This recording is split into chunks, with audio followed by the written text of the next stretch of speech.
வணக்கங்களே, கடவுளூர் TV நேயர்கள் லக்ஷ்மணன் அன்பு வணக்கங்கள். இப்போ நம்ம பார்க்க போகிறது வார ராசி பலன் 25ஆம் தேதியிலேருந்து 1ஆம் தேதி வரை எப்படி இருக்க போகுதுன்னு பார்க்க போகிறோம். எப்போதும் சொல்கிறதான் லக்னத்துக்கு பாருங்கள், ராசிக்கு பார்ப்பதை விட லக்னத்துக்கு பார்க்குறது ரொம்ப ரொம்ப பர்ஃபெக்டாக இருக்கும். உதாரணமாக ஒரு மகர லக்னம் விருச்சிக ராசினா நீங்கள் விருச்சிக ராசிக்கான பலன்களை பார்க்குறத விட மகர ராசிக்கான பலன்களை பார்க்கும்போது ரொம்ப பர்ஃபெக்டாக இருக்கும். ஃபஸ்ட்டு வரது பொது பலன்கள், அதுக்கப்புறம் தசாபுத்தி பலன்கள் வரும். நீங்கள் என்ன தசாபுத்தி அந்தரங்கள் நடக்குதோ அதை எழுதி வச்சுட்டு அதையும் இதையும் மிங்கிள் பண்ணி பார்க்கும்போது ரொம்ப பர்ஃபெக்டாக இருக்கும். வீடியோட எண்டில் டிப் ஆஃப் த வீக் இருக்குது, மறக்காமல் பாருங்கள். மீனராசி. ஸோ மீனராசிக்கு வந்து பார்த்திங்கன்னா உங்களது ராசி அதிபதி குரு வந்து பார்த்திங்கன்னா உங்களுக்கு 3ல் இருக்கார். ஸோ 3ல் இருக்க குரு வந்து வக்கரமாக இருந்தாலும் அவர் போகிறது வந்து சாரம் வந்து செவ்வாய் சாரமாக இருக்கும்போது கொஞ்சம் குழந்தைகளால் ஒரு மன கஷ்டங்களோ மன உளைச்சலோ வரதுக்கான வாய்ப்பு. இப்போ குழந்தைகளை பற்றி ஏதாவது ரூமரோ ஏதோ சொல்லிட்டாங்கிறதுக்காக மன வருத்தம் வரதுக்கான வாய்ப்புகளும் கொஞ்சம் கவனமாக இருக்கணுங்க. ஸோ ரொம்ப கேர்ஃபுல்லும். அது மட்டும் இல்லாமல் தொழில் ரீதியான விஷயங்கள் வந்து பார்த்திங்கன்னா புதிய ஒப்பந்தங்கள் ஏற்படுவதற்கான வாய்ப்புலாம் ரொம்ப நல்லாயிருக்கு. பட் இருந்தாலும் கொஞ்சம் கேர்ஃபுல்லாக இருக்கிறது நல்லதுங்க. ஏன்னா வந்து அதில் வந்து ஏதோ ஒப்பந்தங்கள் வந்து உள்ளுக்குள்ளே ஏதாச்சும் ஒரு சரம் வச்சுருவாங்க. ஸோ அது நமக்கு தெரியாமல் எதை கையெழுத்து போட்டிங்கன்னா ஒரு மாட்டிப்பீங்க, பார்த்து நடந்துக்குங்க. அதுக்கப்புறம் பார்க்கும்போது உங்களுக்கு இரண்டாம் அதிபதி, ஸோ 2 மற்றும் 9ஆம் அதிபதியான செவ்வாய் வந்து 5ல் வந்து நீச்சமாக இருக்கும். குழந்தைகளுக்கு நடுவில் நிறைய வாக்குவாதங்கள், அதனால் ஒரு மன உளைச்சலோ மன காயங்களோ ஏற்படுறதுக்கான வாய்ப்புகளும் ரொம்ப கவனமாக இருங்க. ஏன்னா வந்து செவ்வாய் வந்து 5ல் நீச்சமாக இருக்கும்போது அந்த மாதிரி விஷயங்கள் நடக்கும், கொஞ்சம் பார்த்து நடந்துக்கணும். தந்தை சார்ந்த உறவுகளையும் கொஞ்சம் கேர்ஃபுல்லாக இருக்கிறது நல்லது. வெளிநாட்டில் இருக்கவங்களுக்கு வந்து ஒரு மன உளைச்சலோ ஒரு மனசில் வந்து ஒரு சின்ன சங்கடம் வரும். ஸோ கொஞ்சம் கேர்ஃபுல்லாக இருந்துக்குங்க. மற்றோட பேசும்போதோ பழகும்போதோ கொஞ்சம் பார்த்து நான் பேசுகிறது ரொம்ப ரொம்ப நல்லதுங்க. உங்களுக்கு வந்து பார்த்திங்கன்னா 3 மற்றும் 8ஆம் அதிபதியான சுக்கிரன். ஸோ 3, 8ஆம் அதிபதியான சுக்கிரன் வந்து பார்த்திங்கன்னா உங்களுக்கு வந்து 10ல் இருக்கும்போது தொழில் ரீதியான விஷயங்கள் புதிய ஒப்பந்தங்கள் கிடைச்சாலும் அதனால் ஒரு ஸ்ட்ரெஸ்ஸோ டென்ஷனோ வரதுக்கான வாய்ப்புகளுக்கு, மாமியார் சம்மந்தமான விஷயங்களில் வந்து கொஞ்சம் மன உளைச்சல் வரதுக்கான வாய்ப்புகளை கண்டிப்பாக ஏற்படுத்தும். மற்றபடி வந்து பார்த்திங்கன்னா 10ங்கிறது வந்து தொழில் ரீதியான விஷயங்கள் கொஞ்சம் பார்த்து நடந்துக்கணும். அகலக்கால் வைக்காமல் இருக்கிறது ரொம்ப ரொம்ப நல்லதுங்க.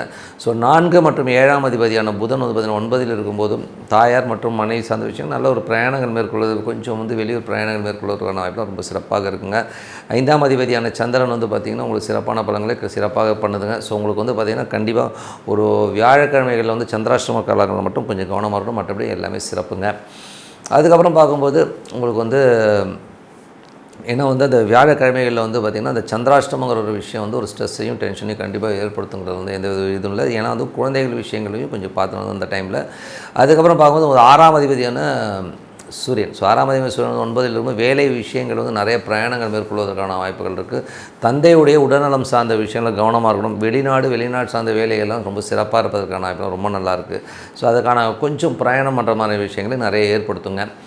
அதுக்கப்புறம் பார்க்கும்போது தூர தேசத்துக்கு போயிட்டு படிக்கணும்னு நினச்சிக்கணும், கண்டிப்பாக படிக்கிறதுக்கான வாய்ப்புகளும் கண்டிப்பாக ஏற்படுத்தும். 7ஆம் அதிபதி வந்து உங்களுக்கு வந்து பார்த்திங்கன்னா உங்களுக்கு 9ல் இருக்கும் நிறைய பிரயாணங்கள், மனைவியோட பிரயாணம் பண்ணுறது கொஞ்சம் அந்த மாதிரி விஷயங்களே கண்டிப்பாக ஏற்படுத்தும். 8ஆம் அதிபதியான சுக்கிரன். ஸோ 8ஆம் அதிபதியான சுக்கிரன் வந்து உங்களுக்கு வந்து 10ல் இருக்கும். தொழில் ரீதியான விஷயம் கவனம் தேவை. ஏதாச்சும் பேராசைப்பட்டு ஏதாச்சும் பண்ணிட்டீங்கன்னா மாட்டிக்கிறதுக்கான வாய்ப்புகள் பார்த்து நடந்துக்குங்க. அதுக்கப்புறம் பார்க்கும்போது உங்களுக்கு 9ஆம் அதிபதி செவ்வாய் வந்து 5ல் நீச்சமாக இருக்கும்போது குழந்தைகள் மற்றும் தந்தை சார்ந்த உறவுகளில் வந்து ஒரு எமோஷன்ஸோ அதனால் ஒரு மனக்காயங்கள் வர்றதுக்கான வாய்ப்புகளும் ரொம்ப பார்த்து நடந்துக்கணும். கொஞ்சம் பார்த்து ஒரு என்ன சொல்கிறது, ஏன்னா பெருசாக ஏதாச்சும் ஒரு பிஸ்னஸ் ஆஃபர் ஏதாவது கொடுக்குறேன்னு சொல்லிட்டு வருவாங்க. நம்ம அதில் மயங்கி போய் எதாவது பண்ணுறீங்கன்னா அதனால் ஒரு வர பிரச்சனை வந்து கொஞ்சம் நமக்கு வந்து பிரச்சனையை கொடுத்துரும். அதனால் கொஞ்சம் பார்த்து இந்த வாரம் ஓகேங்களா. அது செவ்வாய் அங்கேருந்து போயிடுச்சுன்னா ஒன்றும் ப்ராப்ளம் கிடையாது. ஸோ அதுவரை கொஞ்சம் கேர்ஃபுல்லாக இருக்க வேண்டியது ரொம்ப ரொம்ப அவசியம். 11ஆம் தேதி 12லிருந்து அது வந்து ராகுடைய சாரத்திலும் நல்ல லாபங்கள், நல்ல ஏற்றங்களும், மறைமுகமான நிறைய லாபங்களும் நல்ல ஏற்றங்களும் வருவதற்கான வாய்ப்பு ரொம்ப சிறப்பாக இருக்குங்க. ஸோ இதுவரை பார்த்தது வந்து பொது பலன்கள். இப்போ பார்க்க போகிறது தசாபுத்தி பலன்கள் எப்படி இருக்குன்னு பார்ப்போம். மீன லக்னமாக இருந்து சூரிய தசாபுத்தினா சூரியன் 6ஆம் அதிபதி வந்து உங்களுக்கு வந்து 9ல் இருக்கும்போது வேலை சம்மந்தமான விஷயம் நிறைய பிரயாணங்கள் மேற்கொள்வதற்கான வாய்ப்புலாம் இருக்குது. ஸோ தந்தையுடைய உடல்நலம் சார்ந்த விஷயங்களும் கொஞ்சம் கவனமாக இருக்கிறது ரொம்ப ரொம்ப அவசியங்க. வெளிநாடு வேலை சம்மந்தமான விஷயங்கள் நல்லா ஆக்கப்பூர்வமான விஷயங்கள்லாம் கண்டிப்பாக நடக்கும். மீன லக்னமாக இருந்து சந்திர தசாபுத்தி அந்த நடக்கணும். சந்திரன் வந்து பார்த்திங்கன்னா ஒரு புதன் வியாழனில் வந்து சந்திராஷ்டம காலகட்டங்களில் மட்டும் கொஞ்சம் கவனமாக இருக்கணும். ஸோ அப்போ மட்டும் கொஞ்சமாக ஒரு சின்ன மன உளைச்சலும், அதுக்கப்புறம் எல்லாமே சரியாயிடுங்க. அது வந்து மீன லக்னமாக இருந்து செவ்வாய் தசாபத்தி. செவ்வாய் வந்து பார்த்திங்கன்னா உங்களுக்கு 5ல் வந்து குழந்தைகளால் ஒரு மனக்காயங்கள் ஏற்படுவதற்கான வாய்ப்புலாம் ரொம்ப கவனமாக இருக்கணும். நடாது இப்படி பண்ணுறதுக்கு குழந்தைகள் மாதிரி விஷயங்களும் பார்த்து நடந்துங்க. மீன லக்னமாக இருந்து ராகு தசாபதி. ராகு வந்து ராசியிலே இருந்து சனியுடைய சாரத்தில் இருக்கும். மறைமுகமான நிறைய செலவுகள், ஸோ வெளியில் சொல்ல முடியாத அளவுக்கு சின்ன செலவுகள் வரும். ஸோ மறைமுக செலவுகள் ஏற்படுவதற்கான வாய்ப்புலாம் நிறைய இருக்குது. ஸோ நிறைய அலைச்சல்களும் இருக்கும் சில பேருக்கு. ஸோ அதெல்லாம் வந்து ஆல் இந்த கேம் ஒன்றும் பண்ண முடியாது. மீன லக்னமாக இருந்து குரு தசாபத்தியம். குரு வந்து பார்த்திங்கன்னா 10ஆம் அதிபதியாக இருந்து 3 புதிய தொழில் ஒப்பந்தங்கள் கிடைக்கிறதுக்கான வாய்ப்புகள்லாம் இருக்குது. ஸோ எல்லாமே ரொம்ப சிறப்பு தான். பட் இருந்தாலும் நடைமுறையில் வந்து சின்ன அவமானங்களை கண்டிப்பாக ஏற்படுத்தும், கொஞ்சம் பார்த்து நடந்துக்கணும்.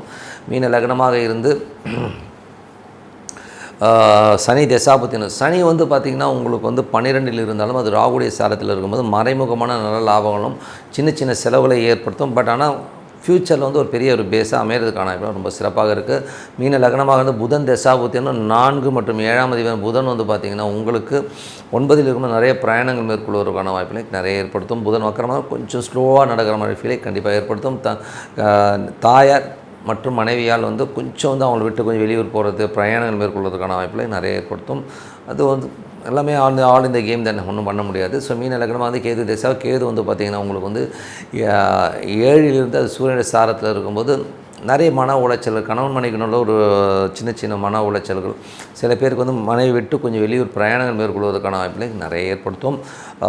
மற்றபடி வந்து பார்த்தா மீன லக்னமாக வந்து சுக்கிர தசாபுத்தி அந்த சுக்கிரன் வந்து 10ல் இருக்கும்போது 3 8ஆம் அதிபதி பார்த்திங்கன்னா தொழில் ரீதியான விஷயங்கள் ரொம்ப கவனமாக இருக்கணும்.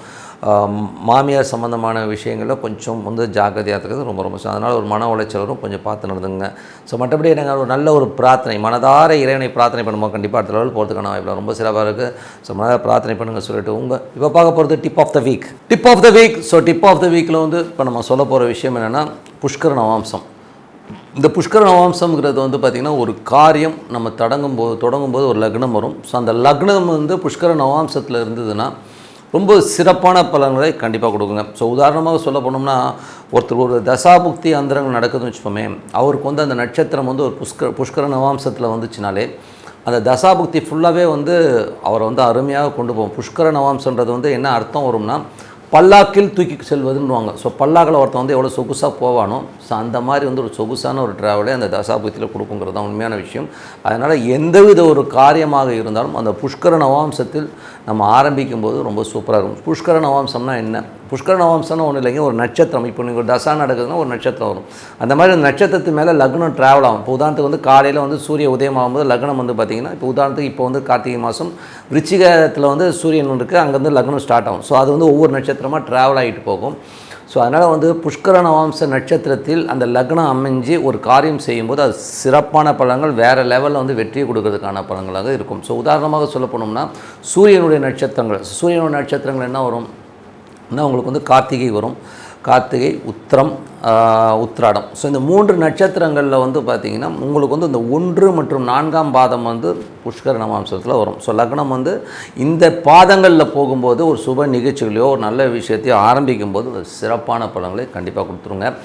சந்திரன். ஸோ சந்திரன் வந்து பார்த்திங்கன்னா உங்களுக்கு 2ஆம் பாதம். ஸோ சந்திரன் என்னென்ன நட்சத்திரம் வருது? ரோகிணி வருது, அஸ்தம் வருது, அதுக்கப்புறமா திருவோணம் வருது. இந்த 3 நட்சத்திரங்கள் வந்து 2ஆம் பாதம் அப்படி போகும்போது அது வந்து புஷ்கர நவாம்சத்தில் இருக்கிறதா அர்த்தம்.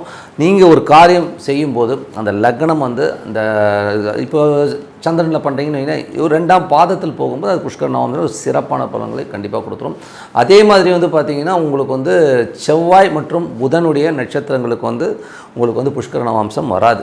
ஏன்னா வந்து அது வந்து அந்த கேட்டகரியில் கொண்டு வரலவங்க, ஓகேங்களா? செவ்வாயும் புதனும் புஷ்கர நவாம்சம் கிடையாது. அதுக்கப்புறம் பார்க்கும்போது குரு வந்து பார்த்திங்கன்னா உங்களுக்கு வந்து 2 மற்றும் 4ஆம் பாதத்தில் வந்து வரும். ஸோ 2ஆம் பாதமும் 4ஆம் பாதம் குருடைய நட்சத்திரங்கள் உங்களுக்கு தெரியும். ஸோ என்னென்ன நட்சத்திரம் வரும்னும் போது குரு வந்து பார்த்திங்கன்னா புனர்பூசம் வரும். ஸோ புனர்பூசம், விசாகம் மற்றும் பூரட்டாதி. ஸோ இந்த 3 நட்சத்திரங்களில் வந்து பார்த்திங்கன்னா உங்களுக்கு வந்து 2 மற்றும் 4ஆம் பாதம் வந்து புஷ்கர நவாம்சம். இப்போ லக்னம் வந்து அந்த நட்சத்திரத்தில் 2ஆம் பாதத்துலேயும் 4ஆம் பாதத்தில் வந்து அது புஷ்கர நவாம்சமாக கண்டிப்பாக வருங்க. ஸோ அது வந்து நீங்கள் அதில் ஃபிக்ஸ் பண்ணி ஒரு காரியம் செய்யும்போது ரொம்ப சிறப்பாக இருக்கும். அதே மாதிரி வந்து பார்த்திங்கன்னா உங்களுக்கு வந்து சுக்கிரனுடைய நட்சத்திரம் வந்து பார்த்திங்கன்னா 3ஆம் பாதம். ஸோ 3ஆம் பாதத்தில் வரும்போது அது வந்து சிறப்பான பலன்கள், அது வந்து புஷ்கர நவாம்சத்தில் வரும். சுக்கிரனுடைய நட்சத்திரம் 3ஆம் பாதத்தில் வந்து ஒரு காரியம் செய்யும்போது அது புஷ்கர நவாம்சத்தில் வரும். அது ஒரு சிறப்பான பலன்களை கொடுக்கும். அதுக்கப்புறம் பார்க்கும்போது உங்களுக்கு சனி வந்து பார்த்திங்கன்னா உங்களுக்கு வந்து 2ஆம் பாதம். ஸோ 2ஆம் பாதத்தில் சனியோட நட்சத்திரங்கள் எது வருதோ அது 2ஆம் பாதத்தில் வந்து புஷ்கர நவாம்சத்தில் வரும். அது வந்து ஒரு சிறப்பான பலன்களை கண்டிப்பாக கொடுத்துருங்க. அது மட்டும் இல்லாமல் உங்களுக்கு வந்து பார்த்திங்கன்னா ராகு வந்து 4ஆம் பாதத்தில் வந்து புஷ்கர நவாம்சம் வரும். ராகுடைய நட்சத்திரங்கள் வந்து 4ஆம் பாதத்தில் வரும்போது அதுவும் வந்து உங்களுக்கு வந்து ஒரு புஷ்கர நவாம்சத்தில் போங்க. ஸோ இது வந்து நீங்கள் கடைபிடிச்சிட்டு வாங்க. என்னென்ன நட்சத்திரங்கிறத வந்து நீங்கள் பார்த்துக்கோங்க. ஏன்னா ராகுடைய நட்சத்திரங்கள் எல்லாருக்குமே தெரியும். ஸோ அதை வந்து ஃபிக்ஸ் பண்ணி உங்கள் லக்னம் அந்த நட்சத்திர பாதத்தில் போகும்போது அது புஷ்கர நவாம்சம் ரொம்ப சிறப்பான பலன்கள், காரிய வெற்றி சிறப்பாக செய்யும். ஏன்னா ஒரு பல்லாக்கில் நம்ம வந்து போகிற மாதிரியான ஒரு சொகுசான ஒரு வாழ்க்கையை கண்டிப்பாக கொடுத்துரும். நமக்கு வந்து எல்லாமே கம்ஃபர்ட் ஜோனில் வரும். அந்த லக்னத்தில் ஒரு திருமணம் செய்கிறதாக இருந்தாலும் சரி, ஒரு சாந்தி முகூர்த்தம் செய்கிறதாக, ஒரு தொழில் தொடங்குவதாக இருந்தாலும் சரி, இந்த புஷ்கர நவாம்சத்தில் பண்ணும்போது ரொம்ப சிறப்பாக இருக்கும். அதே நேரத்தில் வந்து நீங்கள் பட்சி சாஸ்திரத்தையும் இந்த அரசு ஊன் காலகட்டங்களும் இந்த புஷ்கர நவாம்சமும் சேர்ந்து வர மாதிரி ஒரு விஷயத்தை பண்ணிட்டீங்கன்னா அதை விட ஒரு பெரிய வெற்றி எதுவுமே கிடையாது. எல்லாத்துலேயுமே ஜெயம் வருன்றது தான் உண்மையான விஷயம். ஸோ நல்ல விஷயங்கள், நல்ல மாற்றங்களாக ஒரு பிரார்த்தனை அவசியம். கண்டிப்பாக பிரார்த்தனை பண்ணுங்கள். உங்களிடம் விடைபெறுவது உங்கள் லட்சுமி நாராயணன். நன்றி, வணக்கம். கடவுள் அருள் டிவியை பார்த்தமைக்க நன்றிகள். மேலும் இது போன்ற தகவல்களை தெரிந்து கொள்ள கடவுள் அருள் டிவியை சப்ஸ்கிரைப் செய்யுங்கள். மறக்காமல் பெல் ஐக்கானை கிளிக் செய்யுங்கள்.